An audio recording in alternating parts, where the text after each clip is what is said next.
What's up, guys? Textroddick here with another look at some of the figures we got in this week. Today we're looking at the He-Man and the Masterverse cartoon collection Invisible Skeletor figure. Now, this guy came out a while back and I completely forgot to put a review on him. I'm telling you, you keep getting figures and figures and figures, you just completely forget what you have sometimes. I actually even have Fangman and I haven't done a review on him yet, but anyway, we'll see if he comes or not. As you can see, it comes in this the blister card packaging with the Princess of Power thing this year. Not sure what they're gonna do next year, but as you can see, the figure inside looking cool. Just a visible version of Skeletor with the Oracle thing. And then on the back we have his cool collector art. Says on there from the show Disappearing Act.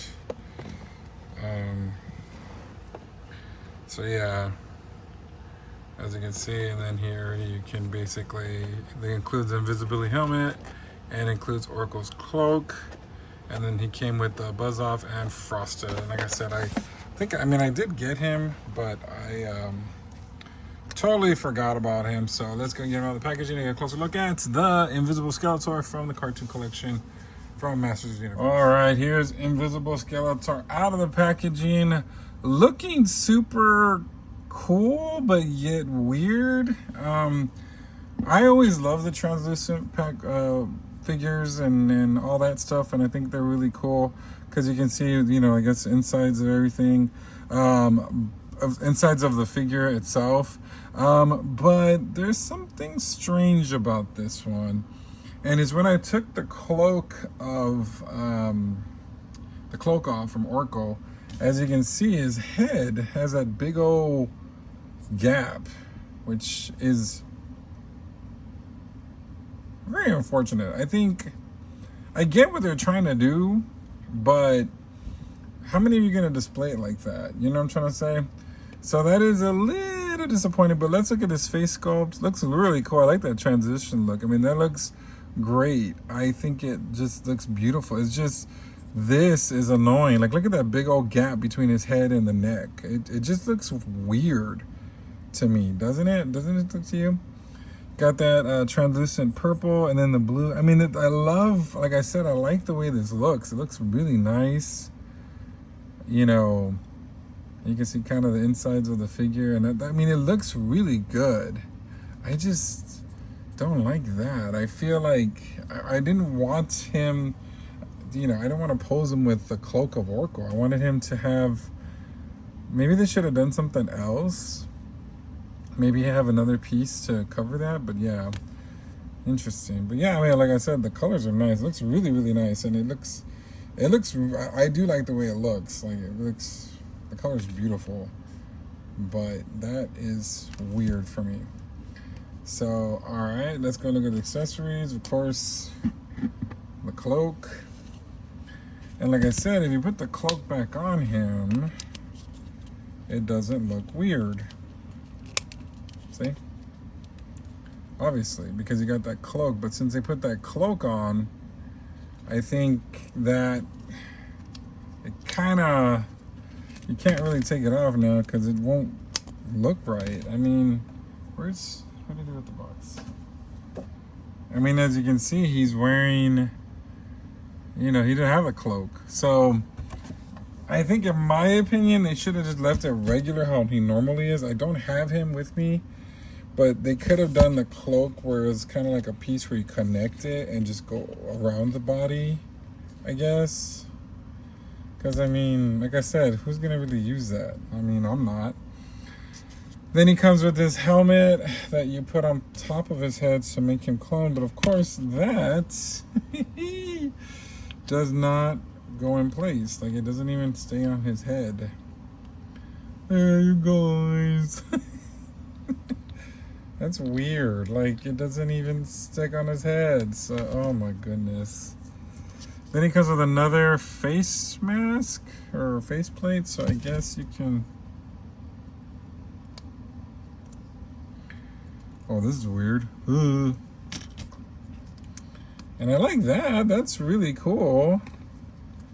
But it's just this, why is it like this? Like, That's really, I mean, I like this head sculpt. I like this, but it's like, what? Oh my God. I guess you can just put him looking down all the time. He looks really sad. And then he has his Havoc staff with the translucent blue on it and purple. Look, this looks nice too. I really like that. But yeah, this is weird. Super weird. I don't know. It's just... He also comes with this comic book, and it came with the other two characters. We've already talked about that before. So yeah, let's go ahead and get this guy on my turning table to get my final thoughts on the cartoon collection, Invisible Skeletor. All right, here are my final thoughts on Invisible Skeletor from the cartoon collection.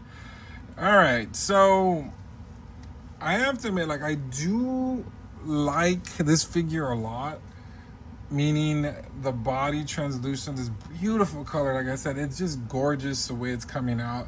I hope it comes out really nice on the camera, but in person it looks gorgeous. I just like the way it's done. And then, you know, obviously, like, this is the same Skeletor we got, and, you know, in a sense they just changed up the way the plastic was, and you know, selling you the same figure, right? Unlike Faker though, this one does stand out to me. The other thing I really like is also the face sculpts, the face swaps. I mean, that is super cool. I like that a lot, that you could change different faces and all that. That's really cool, and I think that's a great idea that they should do with most characters, you know, and it's real easy to pop off and pop on. The only problem, there's two problems with this figure. Number one, that helmet doesn't fit on his head. It keeps falling off. It keeps falling off, you know, and it's just pointless to have it on. Second thing, the cloak. Like, basically, as you can see on him, there's a big gap between the neck and the shoulders because of that.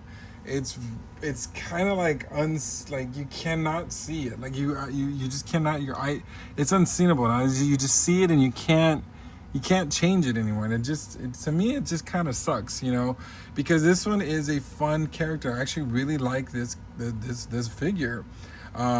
So unfortunately, what I'm gonna have to do is he's gonna be doing that. You know, he's gonna be looking down all the time. You know what I mean? And that's unfortunate because this is useless to me.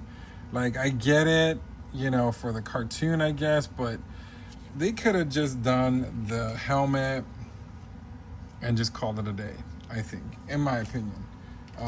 But, you know, I do complain a lot about some of these figures coming with less accessories, and I guess I put my foot in my mouth when I talked about this, because now we got a problem with this character. But anyway, like I said, you know, really cool figure. I'm real curious to see how this works out.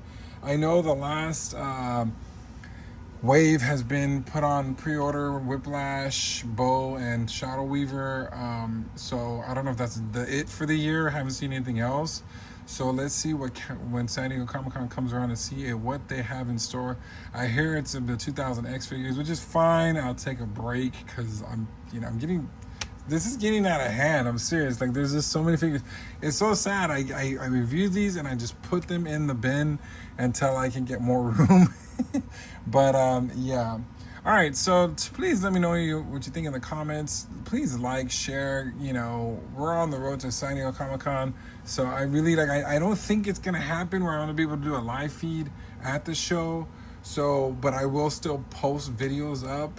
I just gotta figure out how I can do a timestamp, because I don't want my videos to get stolen, like, from a certain YouTuber who steals videos. I don't want that to happen to me. So I'll go ahead and, you know, I gotta figure that out. But anyway, if you have any tips, let me know in the comments. All right, until next time, we will see you later. Ladies and gentlemen, make sure you like, share, and subscribe.